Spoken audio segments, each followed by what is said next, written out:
ایک ہولناک زلزلہ آیا جس کے اندر تقریباً 1100 کے قریب لوگ شہید ہو گئے اور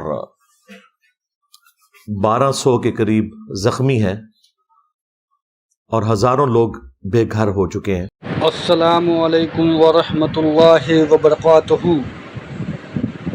یہ جو زلزلہ آیا ہے موروکو میں، death is the ultimate reality, اور انجینئر محمد علی مرزا نے اس کے بارے میں جو بتایا ہے کہ کتنے سارے لوگ اس میں شہید ہو گئے ہیں، کتنے لوگ بے گھر ہو گئے ہیں، اور جو بھی اس زلزلے سے جو بھی امیر تھے غریب تھے، سب کا معاملہ جو ہے وہ اللہ کے نزدیک آ گیا، اور اللہ بہتر جانتے ہیں۔ جو چیز بھی ہوتا ہے اللہ کی مرضی سے ہوتا ہے۔ اللہ جو ہے جو کرتے ہیں وہ اچھے اور برا سب اللہ کی کا معاملہ ہے، اور یہ بھی جو معاملہ آیا ہے یہ بھی اللہ ہی کی طرف سے آیا ہے۔ تو اللہ سے دعا کریں کہ اللہ سارے مسلمانوں کی حفاظت فرمائے اور اپنے حفظ و امان میں رکھیں۔ انسان تو گناہ کا پتلا بن چکا ہے، گناہ کرتے کرتے تھکتا نہیں ہے۔ روز انسان سوچتا بھی ہے کہ نہیں سوچتا پتہ نہیں کہ آج ہم سے غلطی نہ ہو، آج ہم سے جھوٹ نہ بولا جائے، لیکن وہ تو انسان کے جو نفس میں جو ہے شیطان گھس چکا ہے۔ تو اللہ اس شیطان سے ہم سب کی حفاظت کرے، آمین ثم آمین۔ السلام علیکم ورحمۃ اللہ وبرکاتہ۔ ولا حول ولا قوة الا باللہ، حسبنا اللہ ونعم الوکیل۔ یا حی یا قیوم برحمتک استغیث، لا الہ الا انت سبحانک انی کنت من الظالمین۔ ربنا آتنا من لدنک رحمہ وہیئ لنا من امرنا رشدا۔ ربنا آتنا فی الدنیا حسنہ وفی الآخرة حسنة وقنا عذاب النار۔ اللهم صل على محمد وعلى آل محمد وأصحاب محمد وأزواج محمد وأمة محمد أجمعين إلى يوم الدين آمين۔ الحمد لله رب العالمين والصلاة والسلام على سيد الأنبياء والمرسلين وعلى آله وأصحابه أجمعين إلى يوم الدين۔ الحمدللہ آج 10 ستمبر 2023 کو سنڈے کے دن ہمارا یہ پبلک سیشن نمبر 111 نمبر منعقد ہونے جا رہا ہے۔ آپ کے یہ سوالات ریئل ٹائم پرچیوں کی شکل میں میرے پاس آ چکے ہیں، کوشش کروں گا کہ انہیں بھی کور کروں، لیکن ان سے پہلے اس ویک میں ایک کرنٹ افیئر کے طور پر کرٹیکل ٹاپک میں ڈسکس کرنا ضروری سمجھتا ہوں، اور وہ 2 دن پہلے جو مراکش کے اندر موراکو میں 8 ستمبر 2023 کو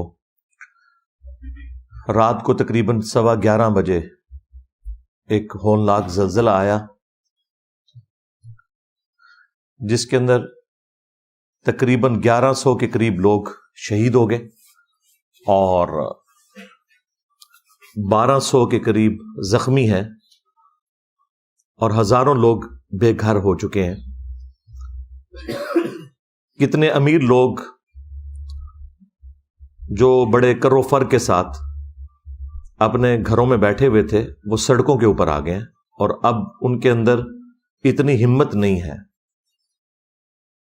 کہ وہ اپنے ان گھروں میں جا کر دوبارہ بسیں جو انہوں نے بڑی محنت سے بنائے تھے، کیونکہ زلزلے کا خوف ہی اتنا ہوتا ہے۔ لوگ اپنے بیوی بچوں کو لے کر روڈ کے اوپر گرین بیلٹس جو بنی ہوئی ہیں ان میں بیٹھے ہوئے ہیں اور انتظار کر رہے ہیں اسٹیبلٹی کا۔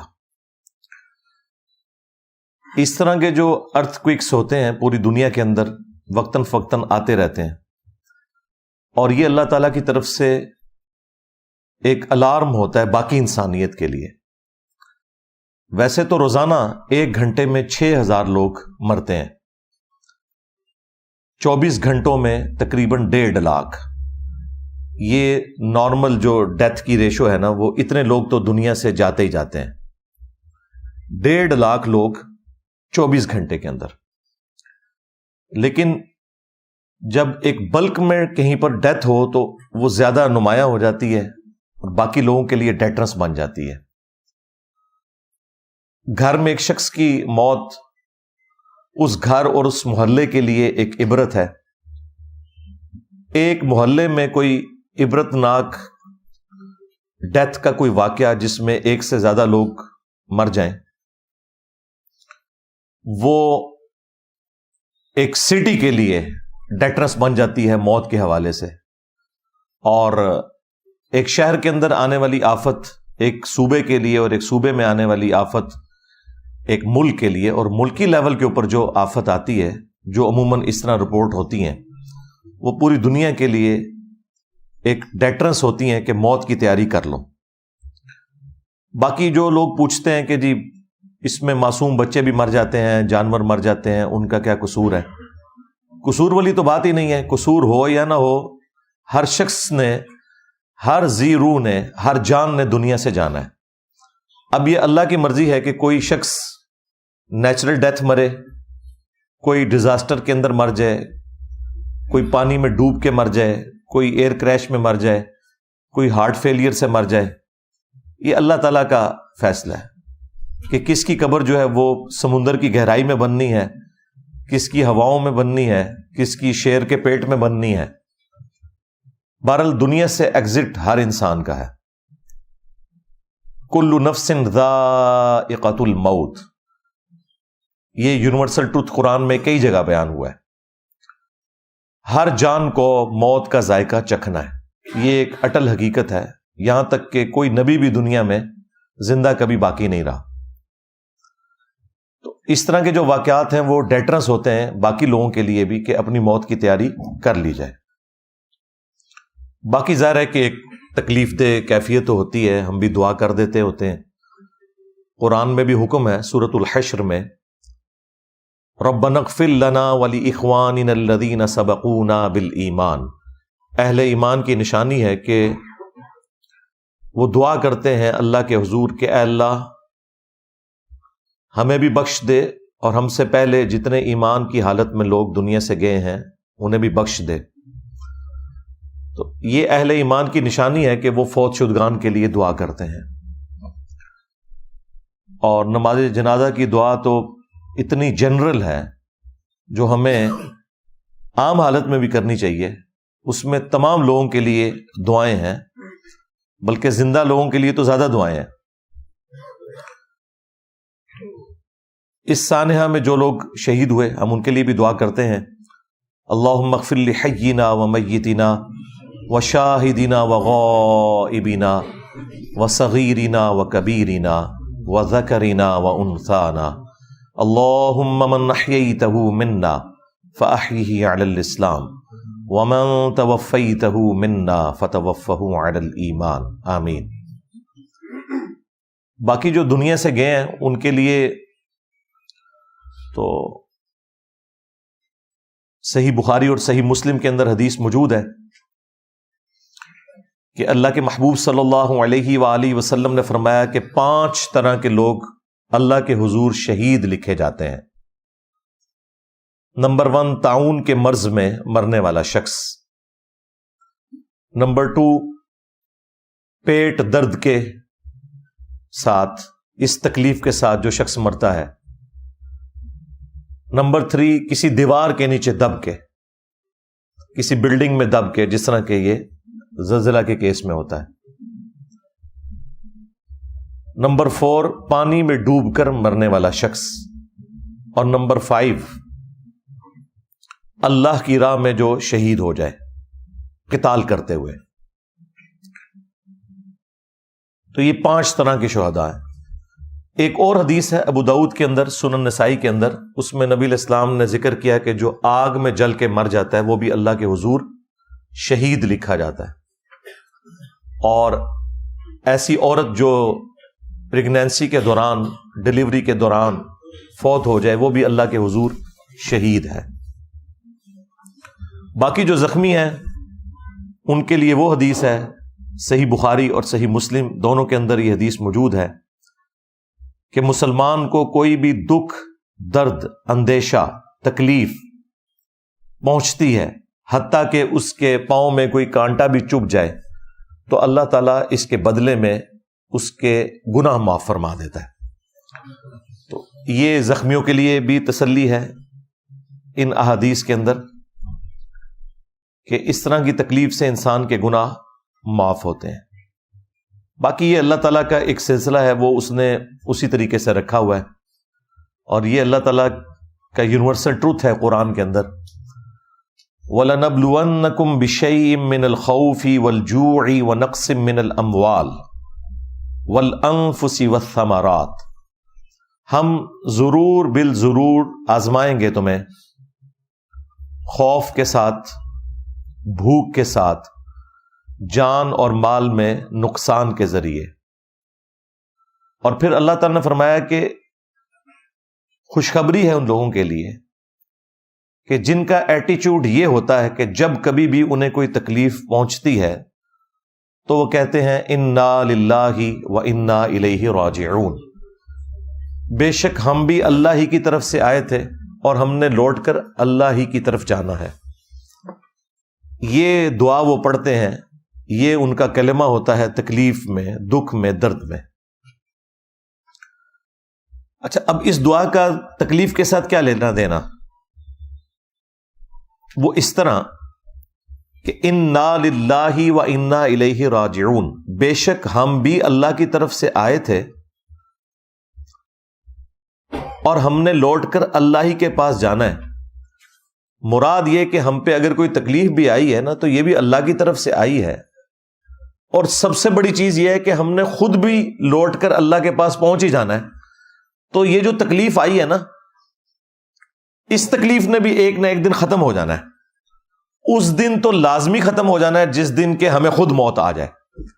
اگر کوئی شخص کینسر کی لا علاج بیماری میں مبتلا ہے تو جس دن اسے موت آئے گی اس دن اس کی تکلیف بھی گئی۔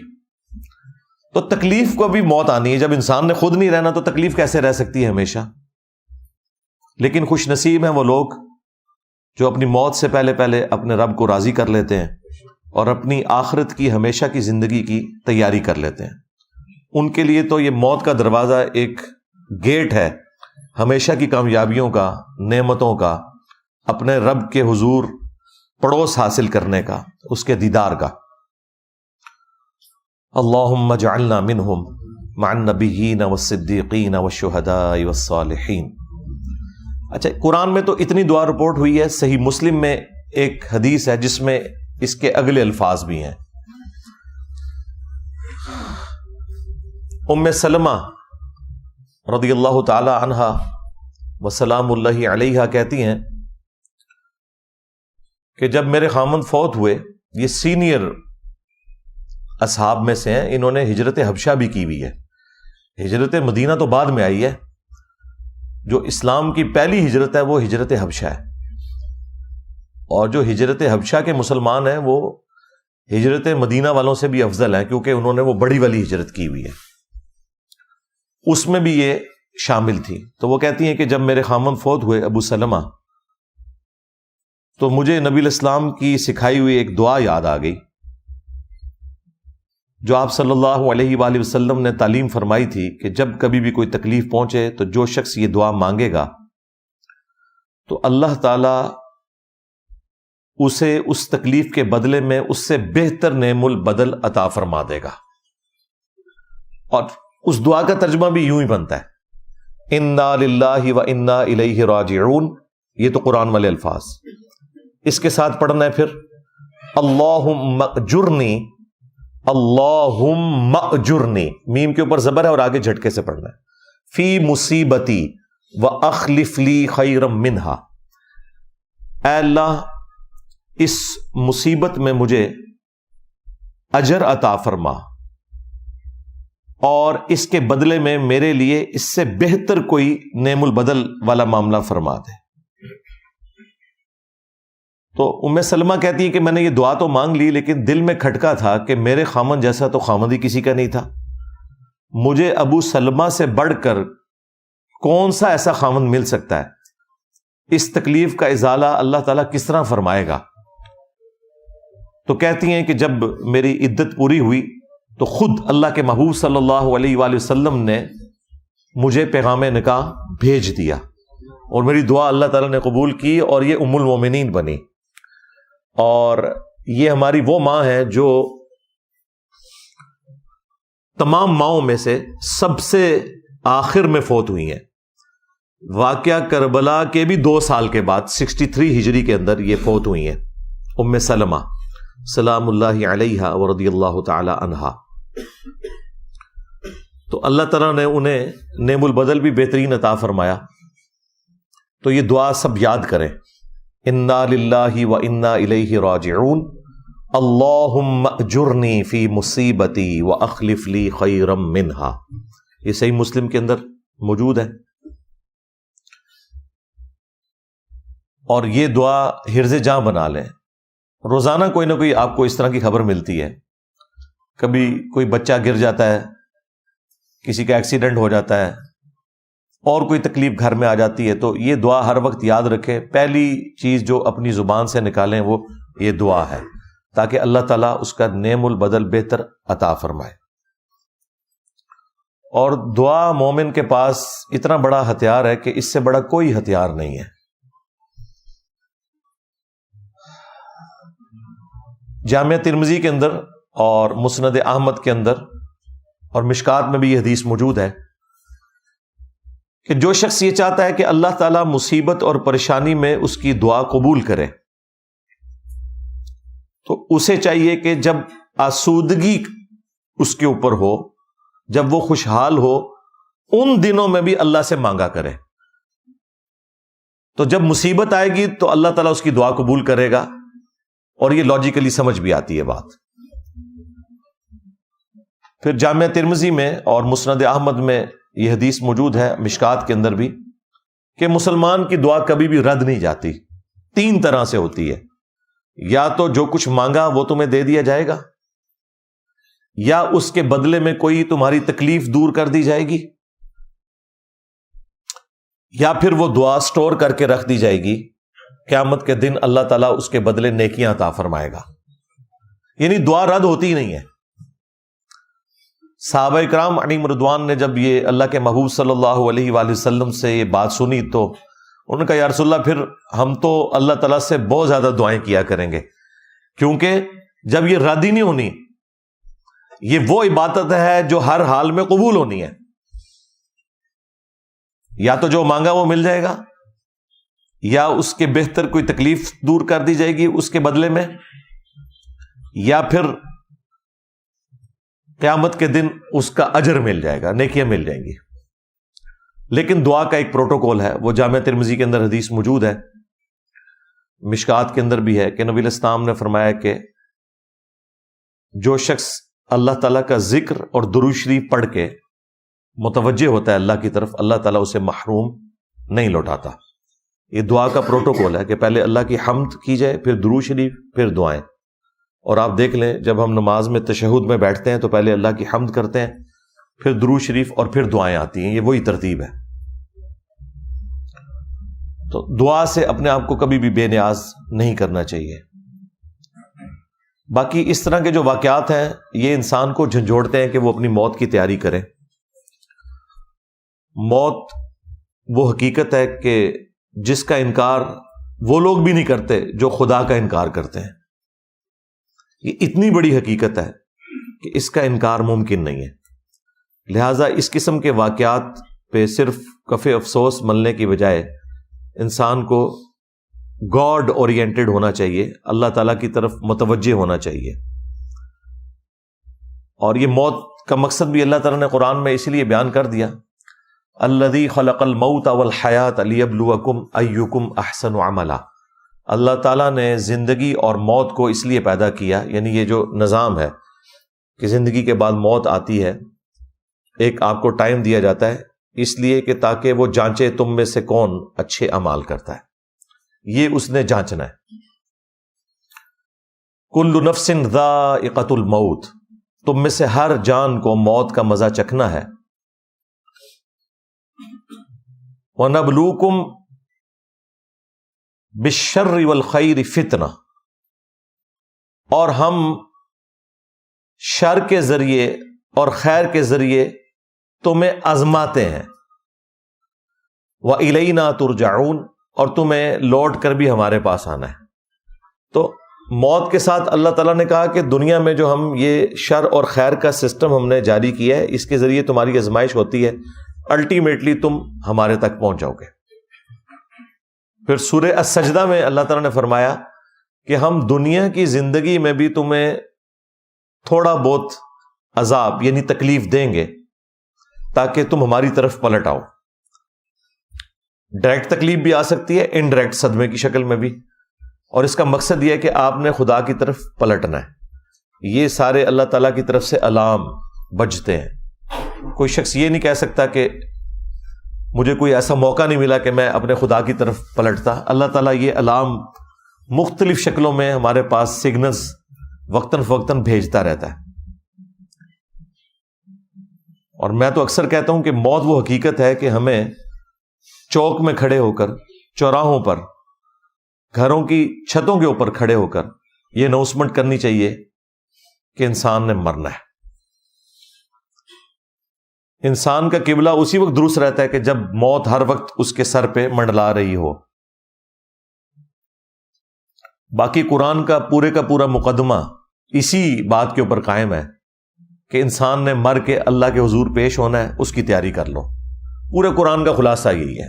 اسی کے لیے اللہ تعالیٰ نے کتابیں بھیجی اور ساتھ پیغمبروں کو بھیجا تاکہ اپنا تعارف کروایا جائے، اور پھر ہمیشہ کی آنے والی زندگی، خواہ وہ جنت میں ہے یا نعوذ باللہ جہنم میں، اس کے بارے میں بتا دیا جائے کہ بھائی تیاری کر لو موت کے آنے سے پہلے۔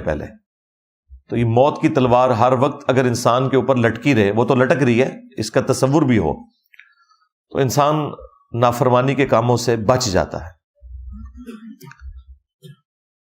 اللہ تعالیٰ نے سورۃ المومنون میں بھی فرمایا افحسبتم انما خلقناکم عبثا وانکم الینا لا ترجعون، کیا تم نے یہ گمان کیا کہ ہم نے تمہیں ویسے ہی پیدا کر دیا ہے اور تمہیں لوٹ کر ہمارے پاس نہیں آنا؟ یہ تو اللہ تعالیٰ نے معاملہ ایسا رکھا ہے کہ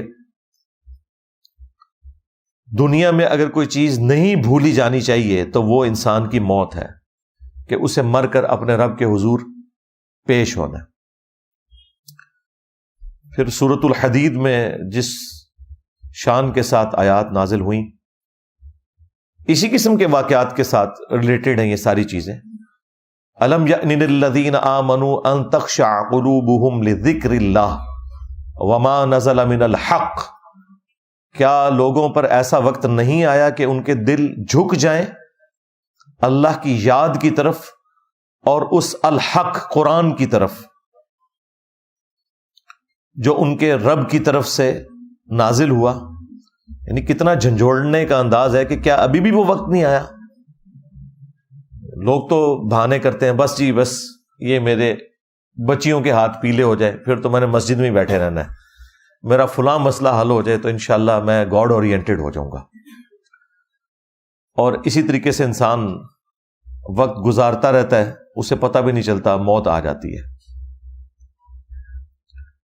اس کا ثبوت یہ ہے کہ آپ کے ساتھ جتنے لوگ مر رہے ہیں، آپ ان کے اوپر غور و تفکر کریں تو آپ کو پتہ چلے گا کہ وہ اسی نارمل زندگی سے ہی اچک لیے گئے ہیں۔ یہ نہیں ہوا کہ پہلے انہیں کوئی ٹیلی فون کال آئی ہے یا کوئی ٹیکسٹ میسج آیا کہ بھائی اتنے دن رہ گئے تیاری کر لو تو وہ پھر بالکل ٹھیک ہو گئے، نہیں، اچانک ہی اٹھائے جاتے ہیں۔ تو اسی لیے اللہ تعالیٰ نے قرآن میں فرمایا وَلَا تَمُوتُنَّ إِلَّا وَأَنْتُمْ مُسْلِمُونَ، دیکھنا تمہیں موت نہ آئے مگر اس حال میں کہ تم اللہ کے تابع فرمان مرنا، یعنی ہر وقت تابع فرمان رہو گے تو ہی تمہیں پھر موت اچھی حالت میں آ سکتی ہے۔ کیونکہ آپ جو زندگی گزار رہے ہیں اسی میں سے ہی آپ کو اچک لیا جائے گا، کیونکہ پلان تو کوئی نہیں ہونا کہ بھئی اتنے دنوں بعد، اتنے مہینوں بعد، اتنے ہفتوں بعد آپ کو اٹھایا جائے گا لہٰذا اپنی تیاری شروع کر دیں. نہیں، یہ چلتے پھرتے ہی آپ کو اٹھا لیا جانا ہے. میرے اپنے کئی کلاس فیلوز جو یونیورسٹی میں تھے، کالج میں تھے، اسکول میں تھے، کب کے فوت ہو چکے، اور بالکل چلتے پھرتے. یہ نہیں ہے کہ کوئی ایکسیڈنٹ میں مر گئے، نہیں، نیچرل ڈیتھ بھی مرے. تو ہر وقت انسان کو آخرت کی تیاری کے لیے اپنے آپ کو تیار کرنا چاہیے، اور اس طرح کے جو واقعات ہیں ان سے یہی درس عبرت حاصل کرنا چاہیے، بجائے یہ کہ اس طرح کی خبریں دیکھ کے تو آپ صرف دعا تک اکتفا کریں اور کف افسوس ملیں. اپنی آخرت کی تیاری کریں کہ کیا حالات و واقعات ہوں گے آگے چل کے. لوگ تو رو رہے ہوتے ہیں مرنے والوں کو اس اعتبار سے کہ یہ مر گئے. اصل تو رونا یہ ہے کہ یہ جس حالت میں مرے ہیں اس حالت نے ڈیفائن کرنا ہے کہ آخرت میں ان کے ساتھ کیا معاملہ ہونا ہے. اگر تو اللہ کے تابع فرمان ہو کر مرے تو چاہے کوئی لاوارث لاش بھی ہو فٹ پاتھ کے کنارے، اسے دفنانے والا بھی کوئی نہ ہو، وہ اللہ کی جنتوں میں پہنچ گیا. اور اگر اللہ تعالیٰ کا نافرمان تھا، آپ اس کا جتنا مرضی بڑا کوئی مقبرہ بھی بنا لیں، خلاف سنت یہ آپ کام کر بھی لیں، اس کی قبر کو آپ جتنا مرضی خوبصورت بنا لیں، اس کی اندر کی زندگی کو آپ چینج نہیں کر سکتے. سیدھی سی بات ہے. بعد میں تو خیر لوگ قرآن خوانیاں کروا رہے ہوتے ہیں اور پتہ نہیں کیا کچھ کروا رہے ہوتے ہیں. اور بھائی جس شخص نے اپنی زندگی میں قرآن کو اتنا سیریس نہیں لیا کہ وہ قرآن کھول کر خود پڑھے کہ میرے رب نے مجھ سے کیا ڈیمانڈ کی ہے، اب اسی شخص کی میت کے اوپر کس منہ سے قرآن پڑھا جا رہا ہے. وہ اپنی زندگی میں تو قرآن کو اتنی اہمیت نہیں دیتا تھا، اب آپ اس کی میت پہ قرآن پڑھ کے دھونس اور زبردستی کے ذریعے اسے بخشوانا چاہتے ہیں. اس طرح تو آپ کچھ بھی نہیں کر سکتے. یہ دنیا میں اس طرح کی چیزیں چلتی ہیں، اللہ کے اوپر تو کسی کی کوئی دھونس نہیں ہے. سیدھی سی بات ہے. تو مرنے سے پہلے اللہ تعالیٰ کو سیریس لے لیں تاکہ جب آخرت میں اللہ کے حضور پیشی ہو تو انشاءاللہ کامیابیاں ہمارا مقدر ہوں.